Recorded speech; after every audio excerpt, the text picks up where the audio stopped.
तो उम, अब मेरा कुछ सबसे पुराना दोस्त जो या कहो कुछ नया ही दोस्त मेरा इस समय दिल्ली में आया है। जैसे सबसे पहले क्या था कि सबसे पहले मैं पेपर दे के आ गया था आराम से, दिल्ली आया और मैंने यहाँ अपना काम शुरू कर दिया था क्योंकि अब मुझे लग रहा था कि बीएससी करो या बीएससी या पॉलिटेक्निक या डिप्लोमा कर लो अब, तो इसमें आपको कोई फ़ायदा ही नहीं मिलेगा।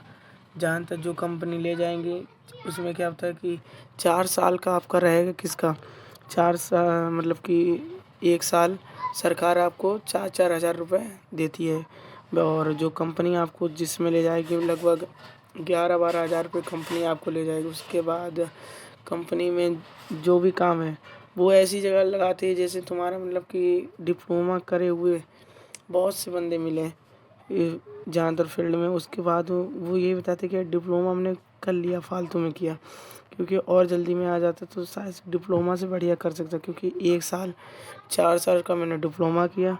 डिप्लोमा करने के बाद में मैं 1 साल मैंने कंपनी में रिज्यूम की तरह किया कि उसके बाद में जब मेरा जब 1 साल का एक्सपीरियंस पूरा हुआ, जब दूसरी जगह जाके मैंने जब दोबारा अप्लाई किया तो वापस से सैलरी वही लगी है मेरी 13-14 हज़ार ही। ये डिप्लोमा कोई फ़ायदा ही नहीं मिल पाया है। कहीं ओवर टाइम ही तुम्हें करना पड़ेगा सबसे ज़्यादा, तभी तुम्हारा पैसा निकल पाता है। ये तो सही है, ओवर टाइम करना ही पड़ता है सबसे ज़्यादा, पर ओवर टाइम एकदम मतलब कि जो 8 घंटे जो तुम ड्यूटी करते हो वो एकदम भारीपन रहता है। उसके बाद जो 2 घंटे 3 घंटे करते हो वो भी अलग रहता है, मतलब घूमने का नहीं मिलता है। तो इतने दिन था मेरा रूटीन चल रहा था, मैंने अपने दोस्तों को बताया था। अब उसमें से क्या कि एक दोस्त अब आया है, मतलब कि 1 साल बाद। तो वो पहले फ़ोन पे पूछा करता था कि तुम पैसे कमा रहे हो, तुम्हारा सही है, मज़े होंगे। उनके यहाँ मज़े तो हैं, अब उसे क्या पता यहाँ पे कुछ और ही चल रहा है। तो इस समय वो यहाँ पे आया दिल्ली, जब वो आया उसने जब काम लिया कर रहा है, मेरा तो सही डिपार्टमेंट है, कम से कम बैठ के तो काम कर रहा हूँ। उसके बाद जहाँ पे वो पहुँचा है भाई 12 घंटा रियलिटी में वो बता रहा था मैं 12 घंटे का काम खड़े में होने वाला है, ये खड़ा होकर करा उनके। और कब मज़ा आ रहा है, बोला कि अब तो मतलब कि बहुत ज़्यादा ही दिक्कत हुई रही है कि पूरा पूरा दिन खड़े रहते हैं, कोई टाइम ही नहीं मिलता है। उनकी यही होता है जब बाहर निकल के आओ। लोगों को इतना ज़्यादा ईज़ी लगाता है कि बाहर आके कमा लो खा लो, पर बाहर की दिक्कतें जब तक झेलो ना तब तक रियलिटी नहीं पता चलता कि तुम्हारे जीवन की मुश्किलें क्या हैं। तो ये मुश्किलें धीरे धीरे बहुत सी आसान हो चली जाती हैं, खासकर हमारे जैसे लड़कन के लिए जो शुरुआत से जो काम करते हैं और जो अंत तक काम करते हैं उन्हें पता होते हैं रिस्क का होता है। अगर बाहर रह के रिस्क ना ली वो सीख पाए तो हमारे ख्याल से कभी आप मतलब कि मज़ा ही नहीं ले पाओगे, क्योंकि रिस्क एक बार ज़रूर लो।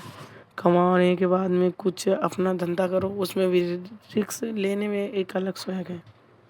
जब कंपनी चेंज करनी हो तो एक रिस्क रहता है कि वहाँ इससे बढ़िया अपॉर्चुनिटी मिलेगी कि नहीं मिलेगी, तो वो भी एक वेस्ट ऑप्शन होता है कि अंदर से लगता है अजीब सा कि ऐसे कैसे काम होगा। अब वो इस समय 12 घंटे की जॉब कर रहा है और लगातार 12 घंटा खड़ा होके अब जब फ़ोन करो तो बस थक गया हूँ, खाना बना रहा हूँ, सो रहा हूँ, खाना बना रहा हूँ, सो रहा हूँ।